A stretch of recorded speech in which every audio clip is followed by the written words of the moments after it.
નમસ્કાર દર્શકો, પ્રથમ ન્યૂઝ ચેનલમાં આપનું સ્વાગત છે। રજૂ છે આજના સૌથી મોટા અને તાજા બ્રેકિંગ ન્યૂઝ। ચાલો શરૂ કરીએ આજના મુખ્ય સમાચારો સાથે। મણિપુરમાં આસામ રાઇફલ્સના કાફલા પર અંધાધૂંધ ફાયરિંગ, 2 જવાનો શહીદ, 3 જવાનો ઘાયલ। હું નેતન્યાહુથી ખુશ નથી, ટ્રમ્પે ઇઝરાયેલના વડાપ્રધાનને ફોન કરીને કહ્યા અપશબ્દો।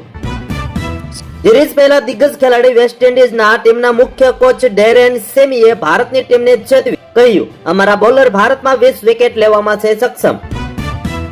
ગોધરામાં ટોળાએ પોલીસ મથકે પહોંચીને ધમાલ મચાવી, મામલો થાળે પડવા પોલીસે બળ પ્રયોગ કર્યો। ફતેહજી બાદ પણ ન સુધર્યું પાકિસ્તાન, હવે આઈસીસીને મોકલ્યો સ્પષ્ટતા, નિયમોના ઉલ્લંઘનોનો કર્યો ઇનકાર। જામનગરના બેરાજા ગામે સરપંચ પતિ અને વચેટિયાઓ લાંચ લેતા એસીબીના હાથે રંગે હાથ ઝડપાયા, મામલો આવ્યો સામે। સાઉદી અરેબિયા અને પાકિસ્તાન વચ્ચે થયેલી ડીલ પર ભારત સરકારનું સત્તાવાર નિવેદન। તાલિબાન સાથે મજબૂતી કરી અફઘાનિસ્તાનનું બાગરામ એરબેઝ ફરી હસ્તગત કરાશે, ટ્રમ્પનું નિવેદન આવ્યું સામે।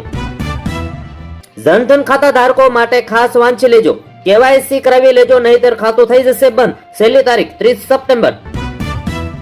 પાકિસ્તાન મુસ્લિમ નાટો બનાવી રહ્યું છે, સાઉદી સાથે કરારો પછી પાકિસ્તાન સંરક્ષણ મંત્રીએ પ્લાન દર્શાવ્યો।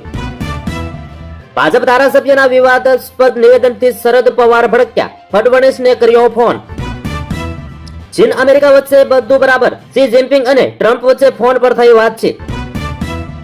નાક દ્વારા પ્રવેશીને મગજ ખોતરી ખાતા અમીબાનો કેરળમાં પ્રકોપ, 19 લોકોના મૃત્યુ। આ પ્રકારના બ્રેન ઇન્ફેક્શનનો દુનિયામાં કોઈ ઇલાજ જ નથી। ગાંધીનગરમાં પીએમ આવાસ યોજનામાં 70,000ની લાંચ માંગનારા જીયુડીએના 2 કર્મચારીઓને એસીબીએ રંગે હાથે પકડ્યા। નાગરિકતા માટે ભાઈ સાથે લગ્ન મર્યાદાઓ વટાવતા ટ્રમ્પનું મહિલા સાંસદ અંગે વાંધાજનક નિવેદન, મચી ગયો હોબાળો। ઇન્ડિયા વીએસ ઓમાન, ભારતે એશિયા કપનો સૌથી વધુ સ્કોર બનાવ્યો, ઓમાનને આપ્યો 189 રનનો ટાર્ગેટ। ગુજરાતના 10 સહિત 474 પક્ષોની માન્યતા રદ, 359 રડારમાં ગુમ પાર્ટી સામે ઈસીની કડક કાર્યવાહી। નવરાત્રીના 2 દિવસ પહેલા જ વડોદરામાં વરસાદી આફત, ગરબા ગ્રાઉન્ડમાં પાણી ભરાયા। મેઘોળ ચલાવવાના આદેશ જ નહોતા આપ્યા, કેપી શર્મા ઓલીનો નેપાળમાં ઝેન ઝેડ આંદોલન પાછળ ષડયંત્રનો દાવો। ચીનમાં 2 ઉડતી કાર વચ્ચે થયો અકસ્માત, ચિંતા વધારી, ભવિષ્યમાં આવી ટેક્સી લાવવી કે નહીં તેના પર ઉઠ્યા સવાલો।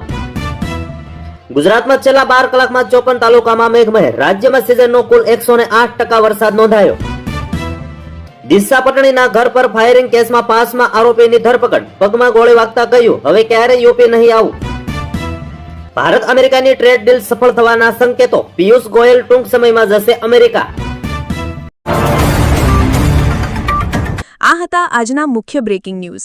વધુ સમાચારો અને અપડેટ્સ માટે જોતા રહો તમારા ન્યૂઝ ચેનલ।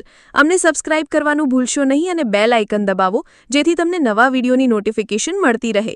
ફરી મળીશું નવા સમાચારો સાથે, શુભકામનાઓ।